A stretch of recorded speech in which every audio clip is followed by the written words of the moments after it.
It's another top six showdown in the Cooperative Championship here at the Chris Moyle Stadium. Featherstone Rovers take on Leigh Centurions, with the Rovers aiming for a third win this season over the Centurions.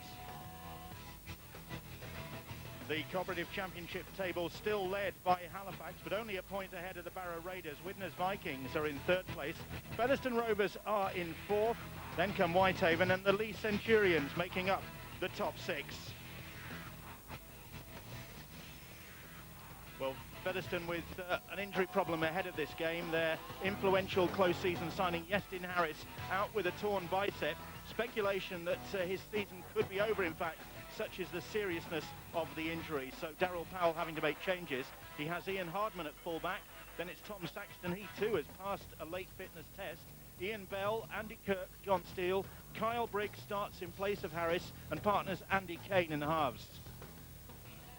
In the forwards, it's Stuart Dickens, Joe McLaughlin, John Fallon, Tom Hockey, Tim Spears and Jamie Field. And on the bench, Jack Lee, James Houston, Joe Hurst and Sam Smeaton, and the coach is Daryl Powell. The Leigh Centurions are refreshed after a good 2-week break since their victory over Widnes on Sky, and their major concern was Ian Watson ahead of this game. Had a late fitness test when the team arrived here. He came through that. So it's Ian Mort at fullback, then it's Steve Maiden, Dave Olstead, Anthony Stewart, Nick Stanton, Stuart Donlan and Ian Watson. Forwards, Chris Hill, Dave McConnell, Mike Morrison, Dave Armitstead, Adam Rudd and Aaron Smith. On the bench, Andy Hobson, James Taylor, Lee Wingfield and the new recruit, Mick Nannin, signed on loan for the rest of the season from Harlequins. And what a good capture he could be for coach Paul Rowley. And Featherstone Rovers licking their wounds after a big reversal at Barrow last weekend. While Widnes had their feet up, Featherstone were blowing a 12-4 half-time lead to go down 44 points to 12. And that, Phil Clark, is going to take some getting over, isn't it? Well, that added to the fact that they have had less time to prepare for this game sets up an intriguing battle between these two sides. The question I have over the Leigh side is whether they have enough try scorers to come to Featherstone and win the game. I suppose the addition of Mick Nannin to the squad would be one of the reasons why Leigh were keen to attract him to the club, a proven point scorer throughout his career. Well, the sun shining on the Chris Moyle Stadium and the Rovers supporters hoping to see a third win this season over the Leigh Centurion side, and Leigh with a bit of a score to settle. They lost here in the Northern Rail Cup and then they were beaten on their own pitch 30 points to 16 by Featherstone, so there is a score to settle for this Leigh side as they take the field. The grass is long here and the pitch is very firm, so they've got no complaints really about the playing surface. And Featherstone, well, that win against Leigh was one of the highlights of their season. Their form has been, shall we say, inconsistent. They've only won 2 from 4 at home this season, beaten on their own park by Whitehaven and by Halifax. So they've got a bit of room for improvement, and Stuart Dickens, who captains the side, will be hoping it's not a hair-raising night tonight for his Featherstone Rovers side. The referee, Matt Thomason, in charge of this one. And Featherstone will be playing down the slope. I think it'll be Leigh Centurions who'll be getting us underway. Just wait for me And Leigh have had 2 weeks off, and I just wonder whether that's going to take them a bit of time to get back into their stride, Terry. They've had a bit of the time off, and going into this game, Bill, a lot's been made about Iestyn Harris missing from this lineup from the Featherstone side, but it's time for players to stand up and take the role of the influential Iestyn Harris, and I think the likes of Kyle Briggs and Andy Kane, there's 2 guys there that can take that challenge on. Here is Tom Saxton. Saxton was an injury doubt for the Featherstone Rovers coach Daryl Powell. Bit of a hip problem, but he passed a late check, was able to play. They had made provision for him not being fit. Tony Tonks was waiting, but Tonks I think paying the price for that second half capitulation at Barrow when they leaked 40 unanswered points. James Nixon getting 4 tries, and Ned Katic a hat-trick as well. That's a kick charge down, but it's going to come back into the hands of Rovers. What an excellent start from Leigh. Great defensive line speed, putting pressure on the play, putting Featherstone under pressure when they ran the ball, and equally so when they came to the last tackle kick. Rudd is tackled then as Leigh have possession. Now Chris Hill. It is. Wait. Lee deemed not to have played at that ball as the kick was put in. Now here is Ian Watson. Watson fit to play. And Olstead. And those Lee Centurion centres under a bit of pressure now with the arrival of McNannin. Watson going on his own, but going nowhere towards the sidelines. Hold. And has to untangle himself from Andy Kane and plays the ball. Smith. Aaron Smith driven back in the tackle. That's the fifth. Go. Wait. Go. And Watson has room to put the kick in. Wasn't put under any pressure. And Stewart has got to that ball, but I think they've knocked it on. They have. Matt Thomason saw that, and then Stewart's got a bang in the process as he went up for that ball. Well, great kick by Watson. Two players there contest for the ball. You see John Steele lost out on possession, forced it for the home support. Was deemed to be a knock-on from Lee. High kick, enough time for the Lee players to get under and chase. Stewart's knocked it forward. Yes, Dave. Yes, Dave. Jamie Field then in possession for Featherstone Rovers on their own 20-metre line. Here is Kane. Oh, that's a stray pass, went behind Hockey. It's gone forward and it's been swooped on by Lee Centurion. So the second set in possession, Featherstone conceding possession and then conceding the penalty. Tom Saxton slow to get out of the ruck there. Very sloppy start from Featherstone in this match. Poor pass that went behind, put his teammates under pressure. And Lee now here, you just think that the Featherstone side, continuing the way they played in the second half of the last match, Lee half through a gap. Chris Hill almost making inroads into the Featherstone defence. Well, he did make a bit of a dent. Armitstead now. Just short of the try line. Rudd plays the ball.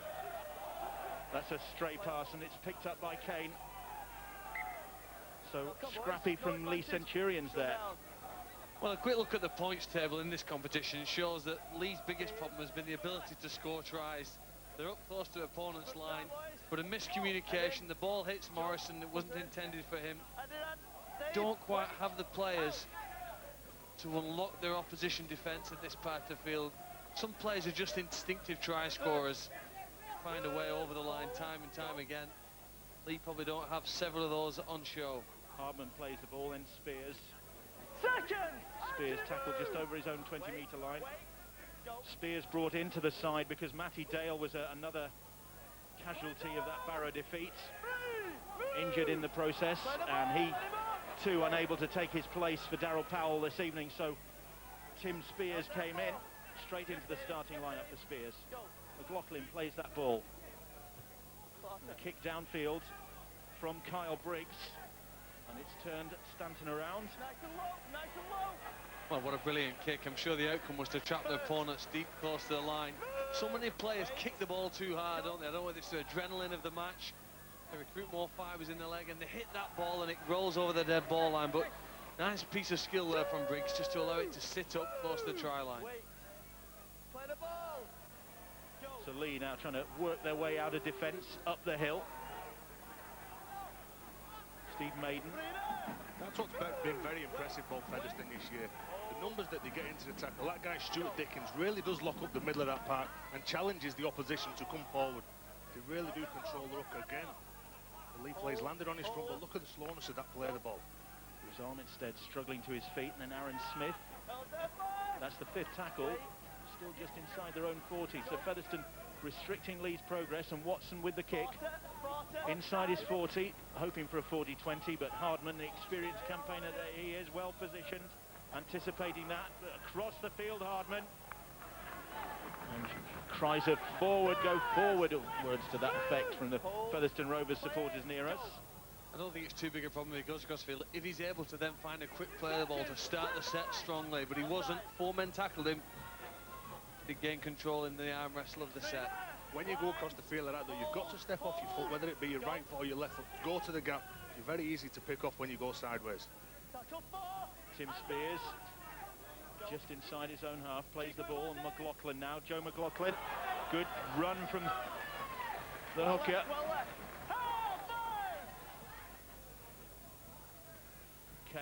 Kane is all rattled up. And Hardman is forced to put the kick in. It's on the last, and it's not a good one, and Maiden fields it, and then finds the fullback Ian Mort in the middle of the field. Well, again, give some credit to the Leigh side. Excellent pressure on the kicker, Andy Kane. He was attempting to get the kick in, but there were two Leigh players up in his face. Just relieved the pressure, really, and it made the kick return so much easier there. Rush kick from Hardman. Leigh's turn now to work their way down the middle of the field. You talk about speed of the line, though, Phil, in rugby league, and that's Mike Morrison's not even got over the advantage line. The Featherstone Rovers defenders have hit him again. Numbers in, first 3 steps off that line, very, very dominant. Jamie Field certainly among them, among those Rovers defenders, and he was in very quickly on Chris Hill, the previous tackle. And there's Aaron Smith struggling to make progress as well. Watson. Kick over the top into a bit of space. That is a good kick, and it's got Featherstone really dithering at the back. And Watson chasing up his own kick makes the tackle. Great work from Ian Watson on Kyle Briggs to make the tackle, following up his own kick. Well, this is what you want, isn't it? Kicks that threaten your opposition, cause them problems, make life difficult. The ball bounce goes away from Steele. You can see the number of Leigh players sprinting up, and Featherstone here now with number 28, Kyle Briggs, concede another goal line dropout. And here's Morrison, and Morrison straight back in, and bang on the deck.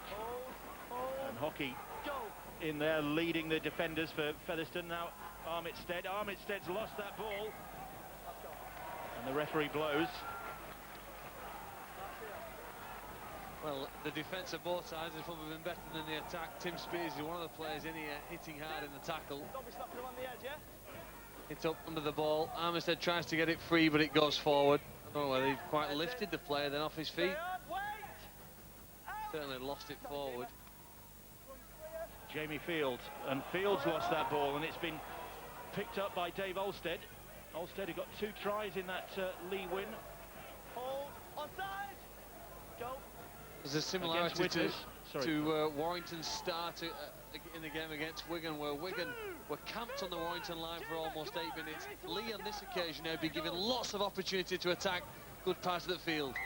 Chris Hill, that was forward from Morrison to Hill. I don't know if Morrison's furious with himself or with the referee, but I think it's himself. He should be cursing. That's just a simple play, because Mike Morrison had preempted that offload. Instead of running to bust, trying to play through the line or trying to take the line and engage one of the defenders, he just tried to offload that ball and go through with the move that was called, instead of playing what was in front of him. So Featherstone Rovers have the ball back. Scrappy start to this game. Neither side really taking care of possession. Both guilty of squandering it. It's Featherstone Rovers with the ball in hand. Spears, legs pumping, trying to make a bit more progress for this team. Kane, a little show and then a dart from him, but Morrison scragging him to the ground. Nice injection of pace though from Kane. Speeded up the play, didn't he? Slowed it down on the catch and then accelerated into the gap. Now the wrestle's gone on for too long. Morrison and Watson all over the top of him. Have conceded a penalty now, which should give Featherstone their first chance in this game now to get close to the Leigh try line. Start to put on some attacking plays.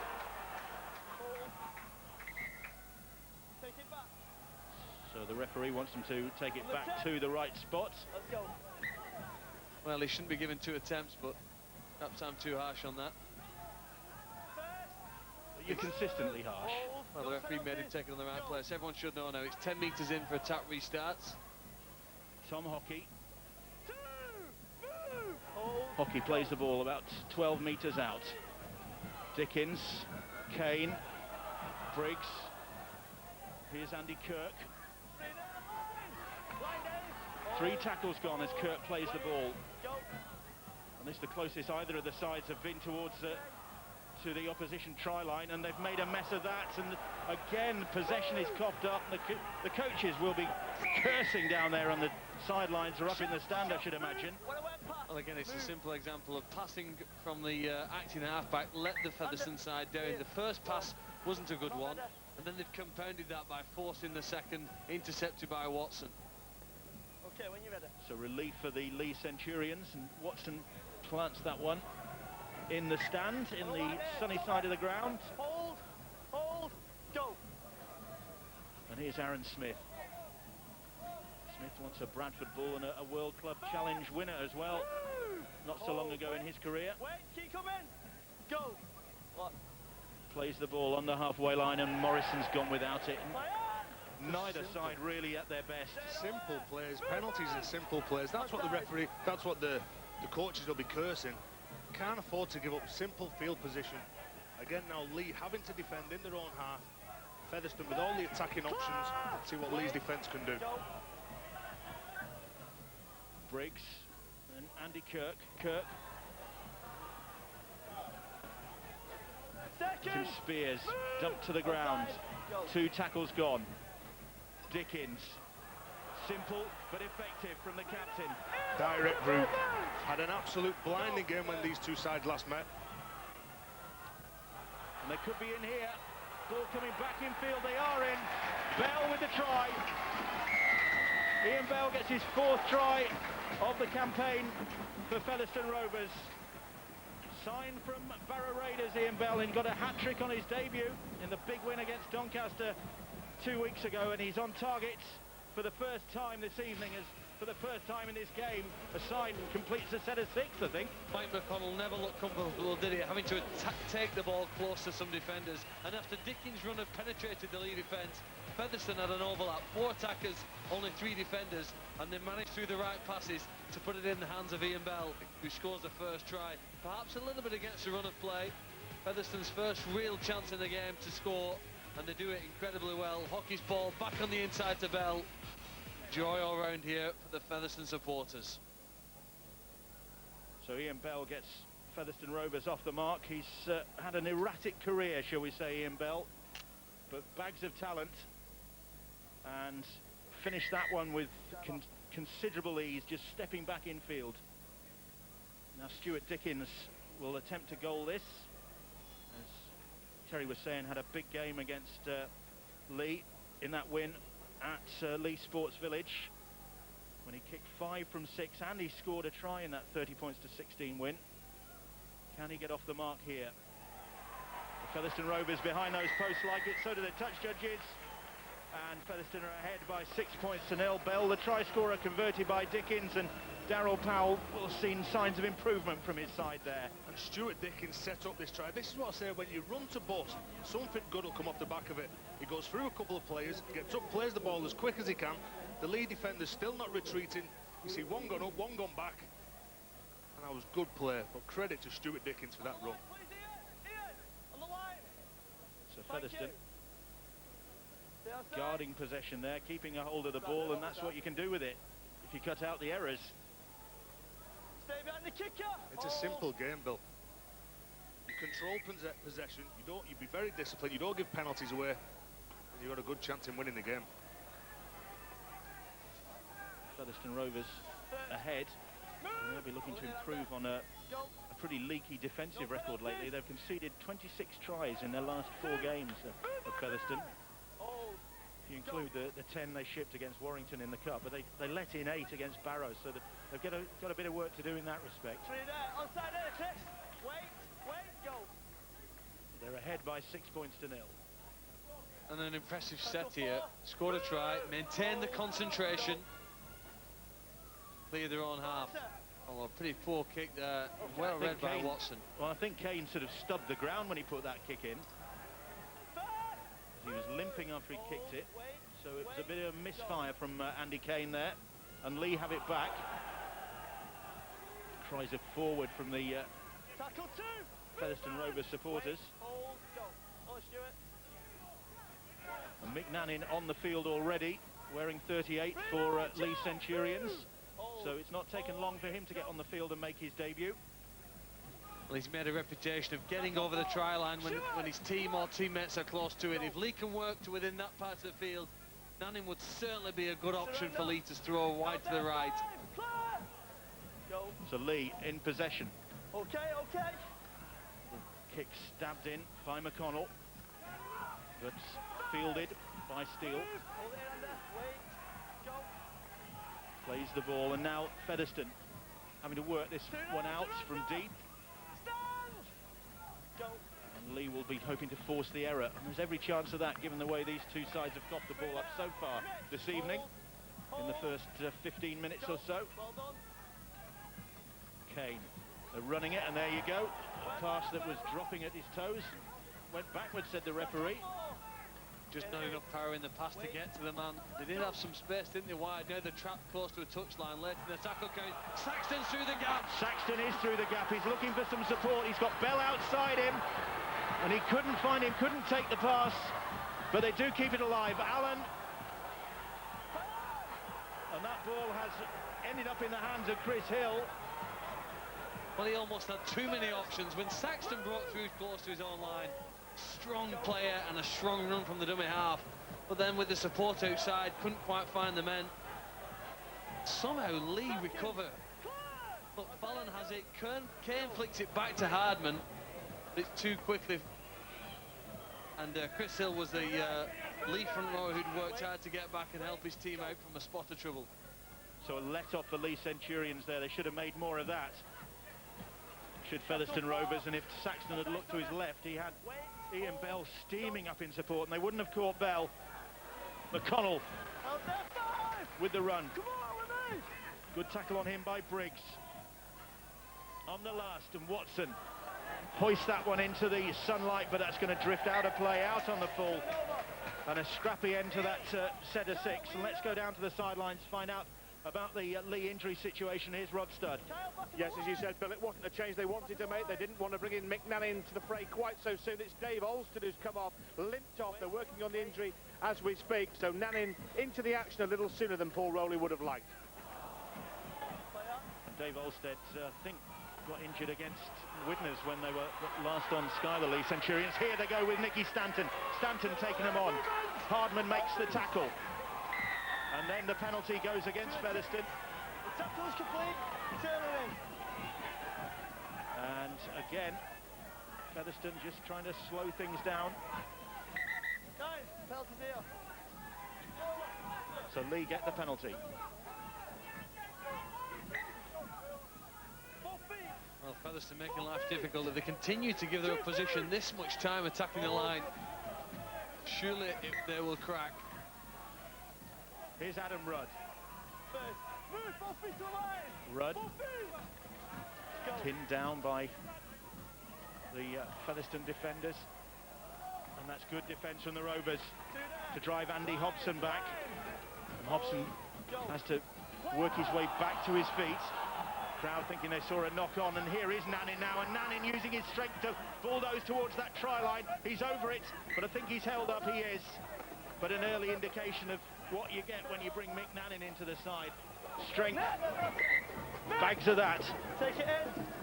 Size and power and a presence close to the opposition try line.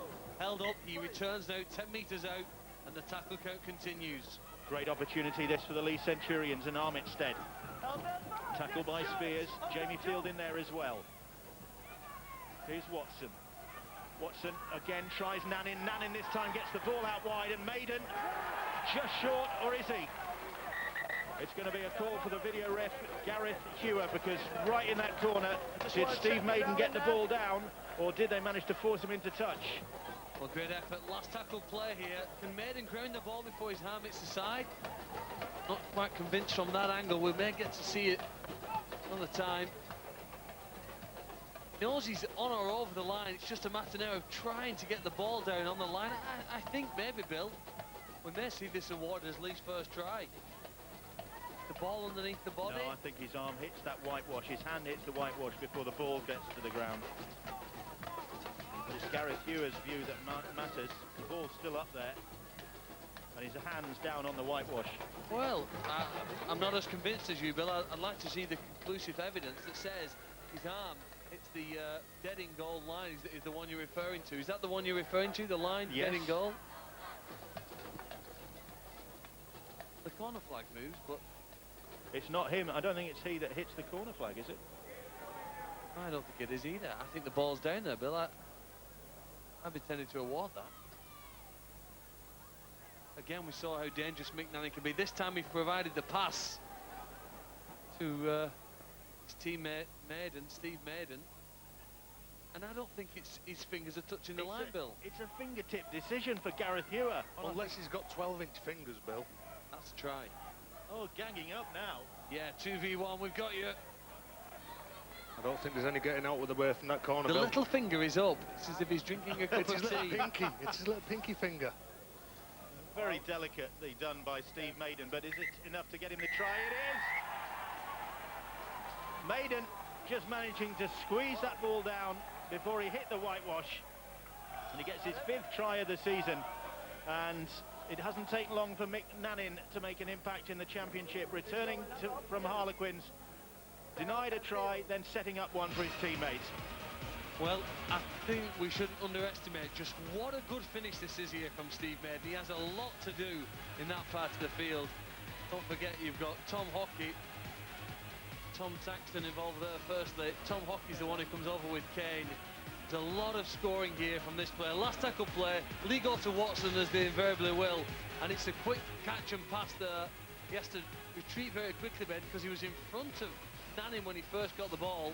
A remarkable job to score. And Featherstone, I think, through their coach and captain, are aware that they're just giving up too much possession in their own half of the field. Now Ian Mort with the goal-kicking duties, and he'll be aware of the figure of Nannin alongside him now, because of course Mick Nannin no slouch with the boot. A record point scorer in many of his previous clubs. Mort has missed with that one,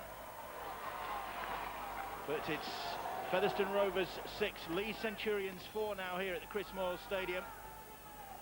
Richie Mathers among the crowd here this evening on an evening off. And Steele, what's Steele's first name? Paul Rowley cheered by the way his side have come back, but neither team yet can claim to be firing on all cylinders. A very scratchy performance from both sides. I'm not sure whether he was cheered. He looked miserable then, didn't he, Paul Rowley? That's how you run onto the ball from the kick-off. As getting back to Ian Watson and Mick Nannin. Ian Watson actually played with Mick Nannin at Widnes in 2006. He knows all the strengths about him, and Mick Nannin wants an early ball as soon as he can. He wants to pick out where he's going to run to. And that time he ran to the corner, attracted Tommy Saxton, and just slipped that neat little pass out. Armitstead just inside his own half as he plays that ball. Now here's Andy Hobson, and Hobson. Great example of Leigh lifting the tempo in the game there from the kick-off. The first run was quick, and all of a sudden they roll forward. Watson's kick there, tries to get it in between the fullback and winger. It bounces awkwardly for Hardman.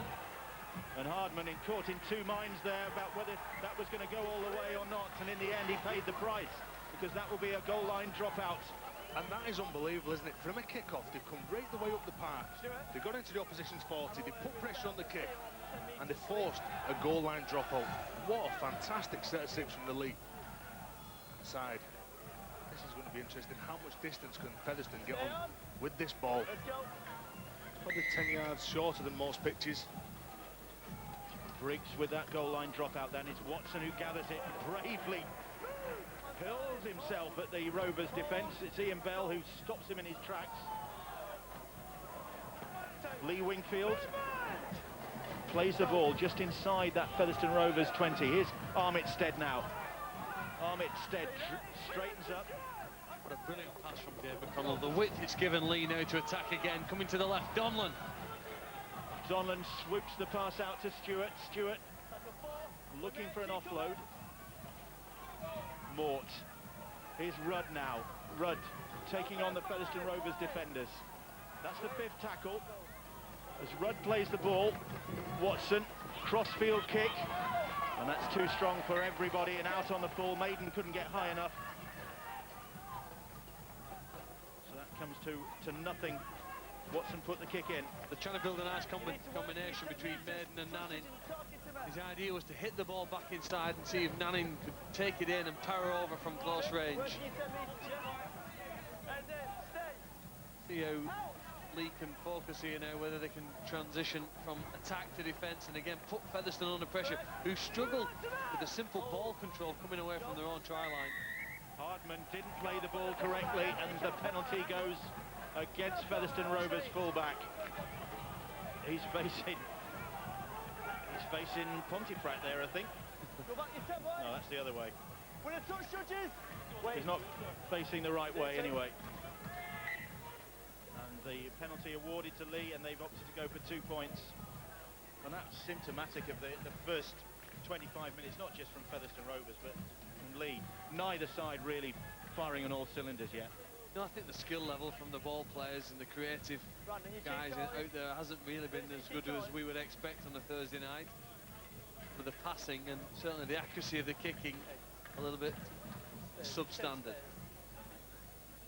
Well, they just have a drum at Warrington. Featherstone Rovers have a complete percussion ensemble.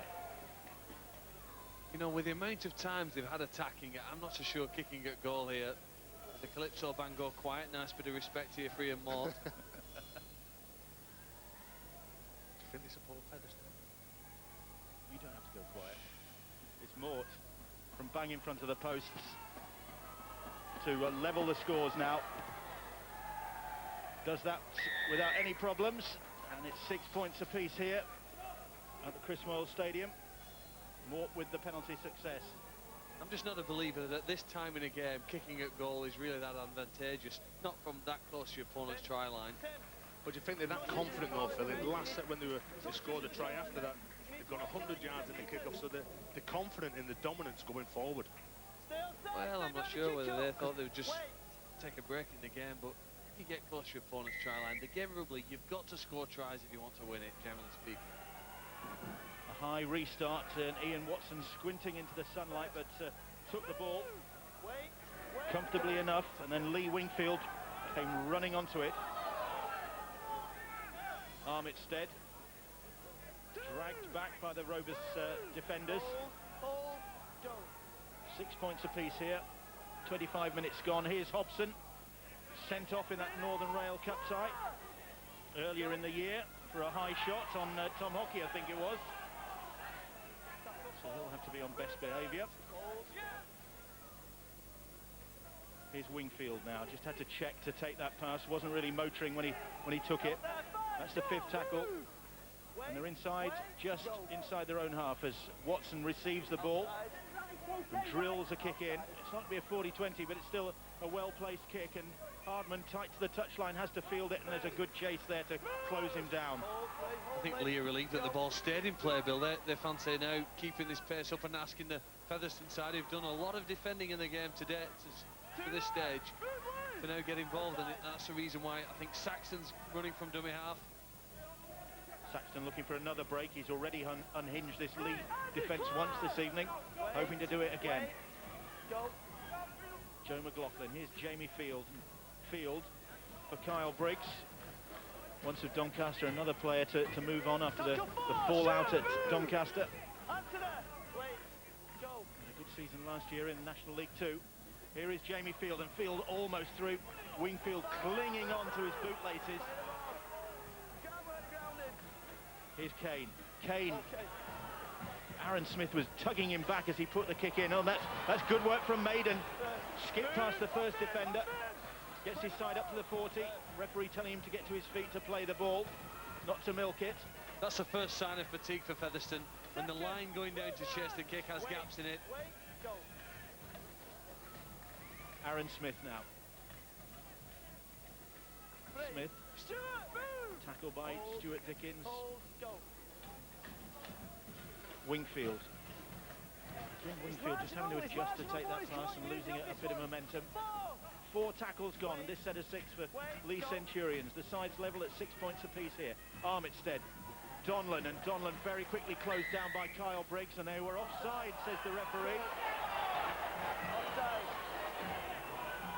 I thought it was well read by Briggs, but he obviously set off too quickly. He knew that Donlan was the man around the back to take the ball. And it's not taken Leigh long from that penalty, just about 3 minutes to get back up close to the try line. So the penalty again, forcing Featherstone Rovers to defend their own try line, and Tony Stewart almost through there. McConnell pops the ball up for Rudd. Rudd will take him on, but he's driven back just short of the try line. It's Adam Rudd. Donlan on to Watson. Watson, the ball comes out wide. That was forward to Maiden. just drifted forward. I thought that was great rugby, really. From the tap penalty, the nice play down the short side, and the idea was good. Just the execution let them down. It's a very difficult skill for Ian Mort to catch and pass while sprinting at full speed. Eden probably didn't help him by being stood in front of where he had to be. They had the overlap, didn't have the skill to get the ball to the winger. But Could have been made in the second try. Well, that's what's very impressive, isn't it, Boltley? The width of the pass from Dave McConnell to Watson to Donlan, they cover more or less 3/4 of the pitch in 2 passes. This is where Leigh have been very, very hungry. All season, they've really worked on the defence. Really, really hungry. You've got to dominate, you've got to slow your opposition down. And since Featherstone went 6-0 up, they haven't really threatened the Leigh Centurions line. Now then, is that a 40-20? Matt Thomason signals that it is, and that is the way to relieve the pressure. McLaughlin's kick has taken Featherstone Rovers deep into Leigh Centurions territory with that 40-20 kick. What a great piece of skill, and a possible turning point in this first half for Featherstone. Very little to celebrate and get excited about. The starter set so close to the Leigh line offers an opportunity here now. Briggs looking to create something from this scrum play. Here is Briggs. Kane now. Kane drifting through, almost through a hole in the Leigh Centurions defence. Stewart it was who shut him out. Just delayed the play the ball. Very cunning that from Anthony Stewart, just to delay Kane being able to play the ball there, just for a split second. Kane now. Dickens. Quick play the ball from the Rovers captain. Kane stretching for it. Here's Jamie Field. Field's ball out wide, and it's snapped up. And Maiden doing well to keep it in field, but Aaron Smith, I think, has knocked it on. Well, you've got to get excited to defend. Leigh did that. Maiden closed down the opportunity and received possession. Good work from him. But as he's carried to the sideline, he throws it back inside. And a knock-on now from Leigh gives Featherstone a second scrum in such an enticing position for them. 10 metres from the try line. The last scrum play was done almost at 50%. Can they do this at full speed? Half an hour gone here at Chris Moyle Stadium, and it's 6 points apiece as Briggs comes drifting across the field. Kirk then takes it back in the other direction. And they're 10 metres out. They've got Leigh really on the ropes here in this set of 6.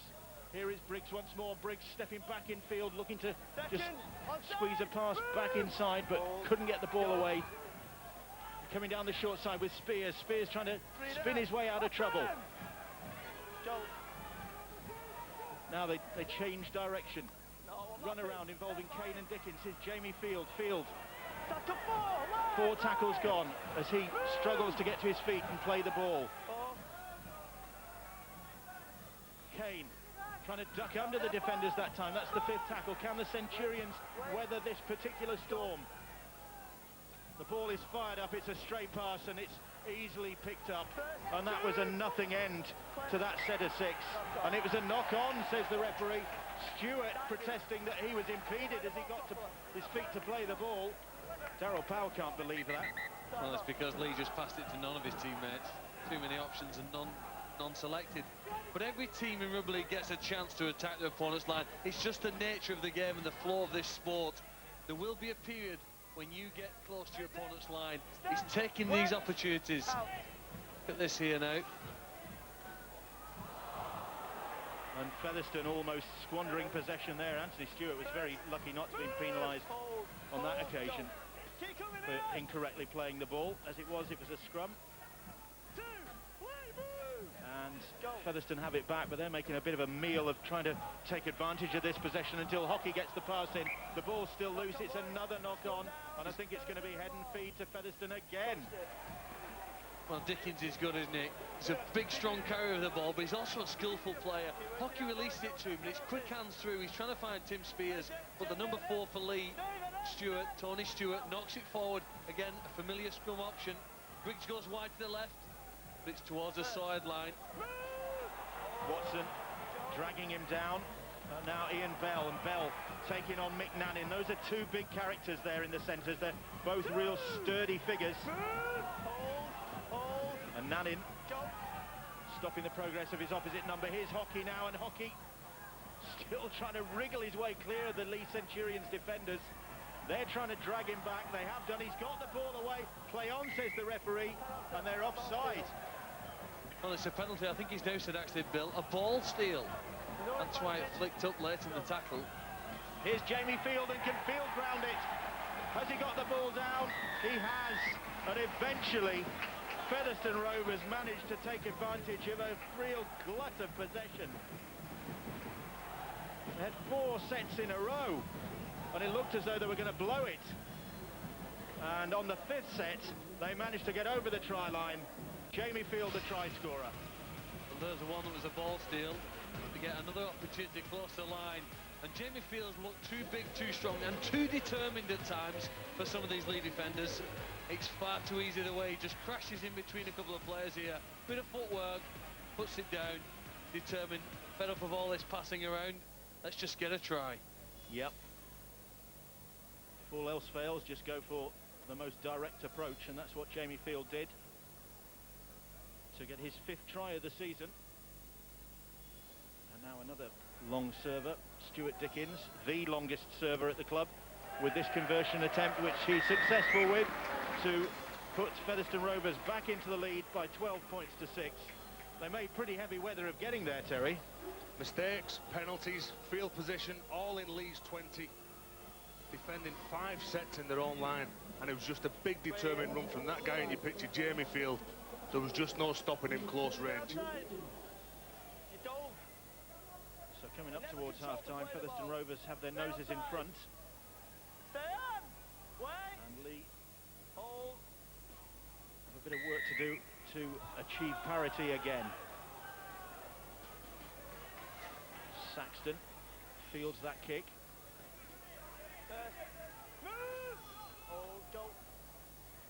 Darryl Powell will be probably saying to his side that we can do better than this. We shouldn't be making such heavy weather of this game. Here's Spears.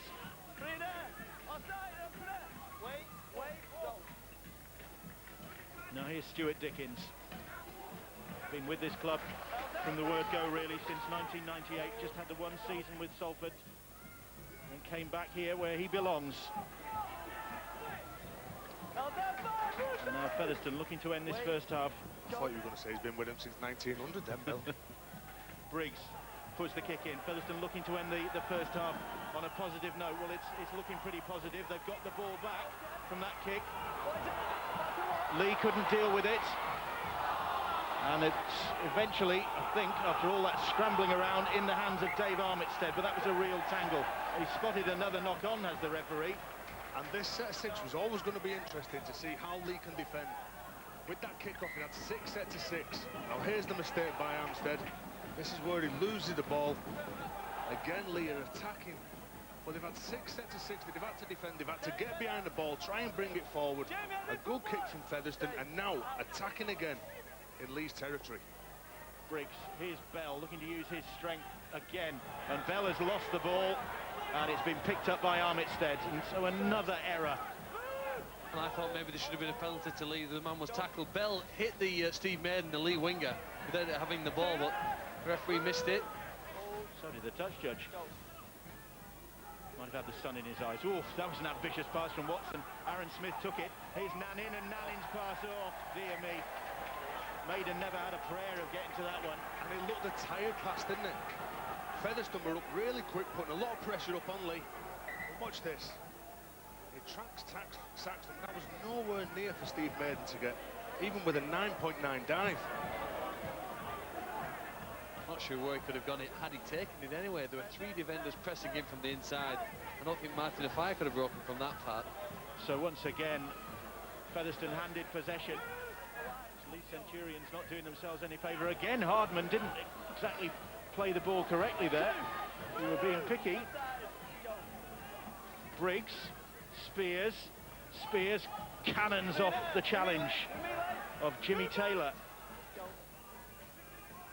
Here's Dickens, little dummy, and then a obstruction.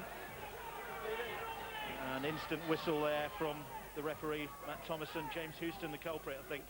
Well, going massive through. relief for Leigh. They had the numbers again wide to that left. They continue to go to the far side of the field, favour the left side, but I think Leigh... He gives that penalty away though, but that was good play by Stuart Dickens. He saw that Watson was flying out the line, either looking for the interception or he was going to put a shot on one of his teammates. So it was an unselfish play, that.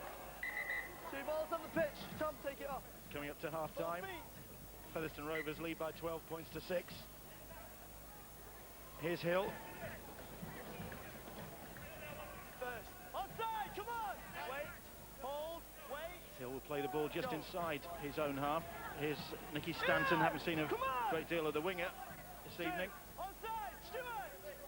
Wait. Hockey. Go. Shove on Stanton that goes unpunished. Clear there. Clear shot. Armitstead. Side, go. Leigh got anything in the last minute of this first half to threaten this Featherstone Rovers defence. 4 tackles gone as Watson links up with Donlan. Donlan still in that standoff role that he's not particularly happy with. Of course, very much a fullback, Stuart Donlan, but he's been operating in the standoff role. Now Watson, crossfield kick, which is very well taken by Tom Saxton. Did ever so well there, Saxton. Well, perhaps the best piece of skill we've seen tonight. Had to move a little to get under the ball, took it comfortably, and again, just less than a minute to go. It's essential there for Featherstone that the ball didn't end up with Steve Maiden, who's looked keen, enthusiastic and hot tonight. Hardman. Play the ball right. 4 tackles gone. The clock counting down at the end of this first half, and dangerous lift there. But that'll be the last tackle of a pretty scrappy first 40 minutes.